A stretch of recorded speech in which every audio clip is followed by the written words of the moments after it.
Hi, how you doing? Justin here. Welcome to part 2 of effective practice. Now, in this session, we're going to be talking about deciding what to practice. Now, this is a really important thing. So, the first thing is, if you don't know why you should practice something, don't. Right? That's a really big deal. Really big deal. I see loads and loads of guys, especially when I was doing admissions at the Guitar Institute. There'd be these kids that would come in and know all of the modes of the melodic minor scale, but they couldn't play a blues. And there's no point in that. That is the biggest waste of time I've ever heard of. If you don't want to play jazz, you don't need to learn fancy altered chords.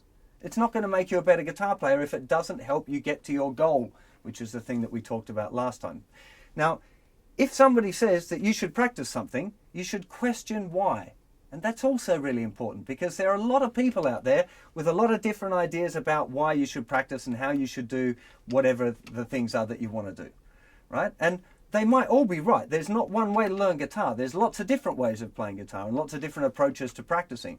But if you can question the teacher or the person who's suggesting that you do it a certain way and say, why should I do that? And they give you a good answer, you can use logic and go, yeah, that makes sense. I'm going to practice that. That's a good idea. So and that should go right down as far as, somebody says, oh, you should use this particular fingering for a scale.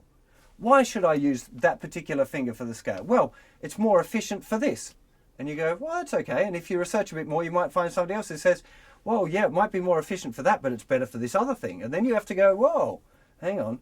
We got two different opinions here, and which is the one that I believe? What is it that I want to practice? Is it that one or is it that one? And then you can refer back to your big goal. Because things like scales, like the minor pentatonic scale, everyone learns it using the first and fourth fingers. I'm just going to give you a little example here. First, fourth, 1, 3, 1, 3, 1, 3, 1, 4, 1, 4. That's the standard way to learn a minor pentatonic scale. And it's a good way to start off with. But it's about kind of finger development if you're learning it that way, because really in the real world, if you're playing blues, on the thinnest two strings, you're much more likely to use your third finger. So you might meet one teacher who says, well, you have to use your fourth finger on the thinnest two strings, 1 and 4, 1 and 4, because it's more effective and you don't have to move your hand around and you can keep your fingers nice and square. Good argument, great. But then you'll meet another guy that says, well, yeah, but if you use your third finger, you can do those bends there, and that's really good if you want to do the blues thing. So you have to make a decision. Do I want like real technically perfect kind of performance, or do I want to actually do a blues thing, which might help me get toward my goal if I'm looking at blues thing? If you want to do super shred stuff, maybe the technical perfect approach is a better one. You have to make that decision. So that's the first thing that's really important, is question everything. When you see somebody, especially on the internet where everyone's an expert, get in touch with them, ask on forums, find out what it is. Why do they say do this that way? And see if you believe them. If you don't do it. Really important. Now, my personal view on practice, which I'll explain to you now, and I'll explain why and how, but you should definitely question it and think about it and see if you can think of arguments for and against.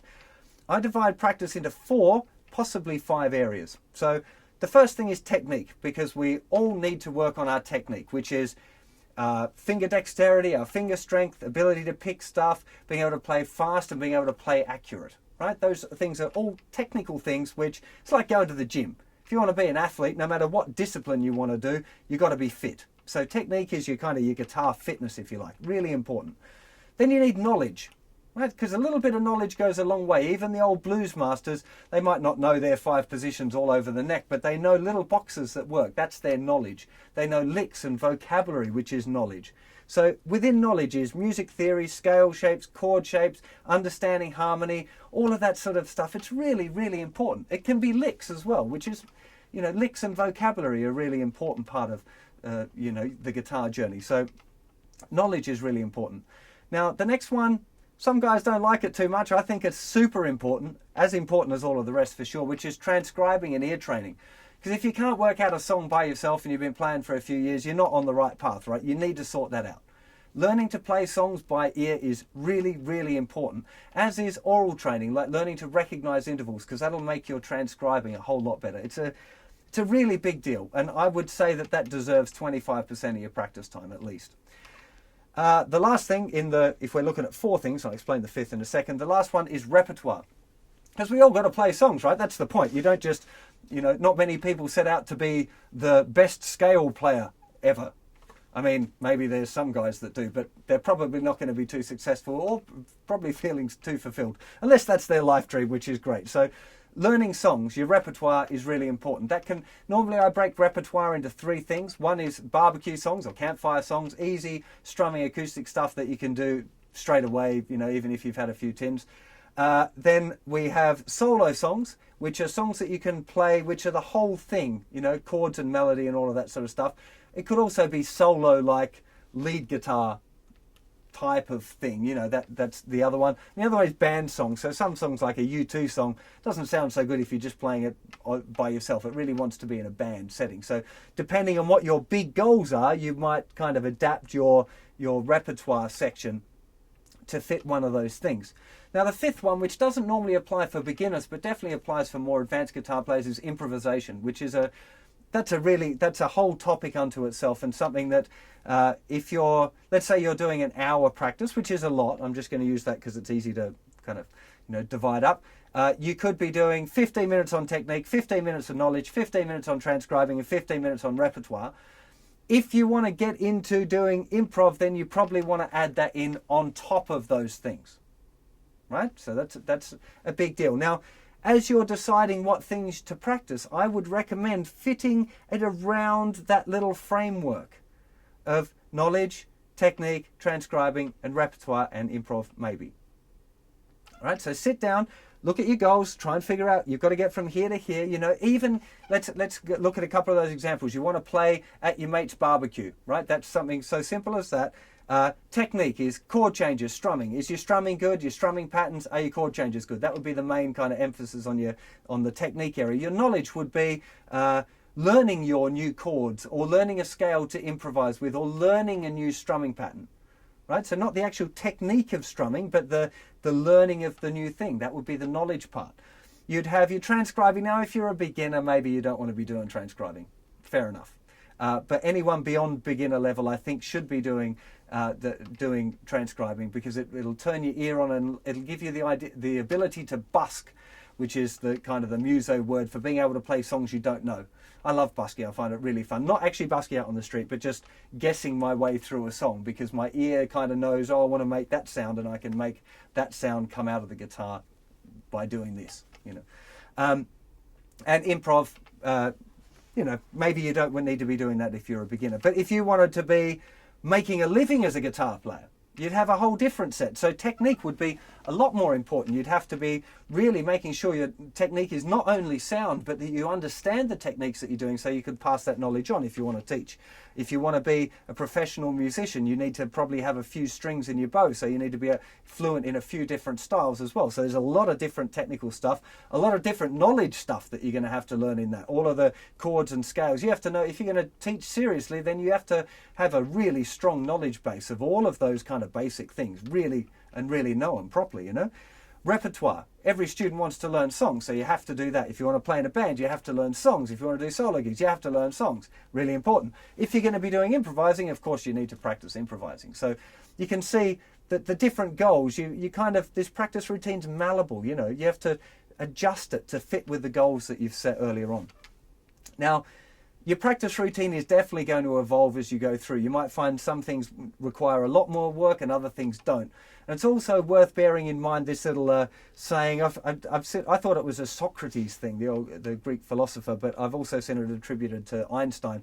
The Einstein quote is, as our circle of knowledge expands, so does the circumference of the darkness that surrounds it. Now, what I mean by that is if you're a beginner guitar player and you only know this little small circle of knowledge, the only things you don't know are around the edge of that. Right? But as you get better and your circle of knowledge expands, you see more points around the edge of the circle of things that you don't know. So if you're a beginner guitar player, I don't know a lot more than you, because you don't even know the things that you don't know yet. Right? So as you progress with your practicing, you're going to keep finding these other things that you hadn't even considered them before. So you're going to have to adapt your practice routine as you find that as well. So deciding what to practice is a really important thing. So you've set your goal, you've looked at the different things that you need to do to get there. Then you have to define, okay, how am I going to structure that to actually get there? What am I going to pack in my bags for this trip? Right? And then it's a question of sitting down and actually doing the practice. But if you've set your goal and you're inspired to get there, then you shouldn't find it difficult to sit down and do your practice routine. Inevitably, you're going to find things that you don't enjoy. You know, there were definitely times in my life when I really didn't enjoy doing my scale practice, where I was sitting there just playing going, oh God, I'm so bored, you know. And it's probably not a good frame of mind. I'd recommend actually, if that happens to you, to just skip over it and come back to it another day when you're feeling a bit more inspired for it. But if you're a serious guitar player, then you just have to push through and do it anyway. So one other thing that I'll mention as well, which is quite important, which is the practicing what you're good at or practicing what you're bad at. Now, Steve Vai, particularly, I've heard other people talk about it as well, is if you practice the things you're naturally good at, you will develop your own style well. Right? And it also makes practicing a lot more fun because you're already kind of good at it and you're developing those things. You'll develop your uniqueness as a guitar player, which is great if you want to be an artist, if you want to be a guitar player in your own right and have your own style and be the next Eric Johnson or Steve Vai or Joe Satriani or Joe Bonamassa or Clapton or whoever it is that you want to play like. Or actually you don't want to play it like it because you want to be your own guitar player, right? If in that case, practicing what you're good at and developing that is a good idea. If you want to be a session guitar player or a professional musician, you really probably need to work on the things that you're bad at, which will help you develop a versatile range of things that you can do on the instrument, which is also important. But it's your decision. I'm not suggesting for a second that I know what you should do. I'm just trying to lay out a kind of a loose structure for you to be able to fill in yourself. I know I'm doing a whole lot of talking. I've only got the guitar here because I feel naked without it, but I hope this is all making sense. The next lesson we're going to be talking about actually keeping to your practice schedule. See you for that very soon. Take care of yourselves. Bye-bye.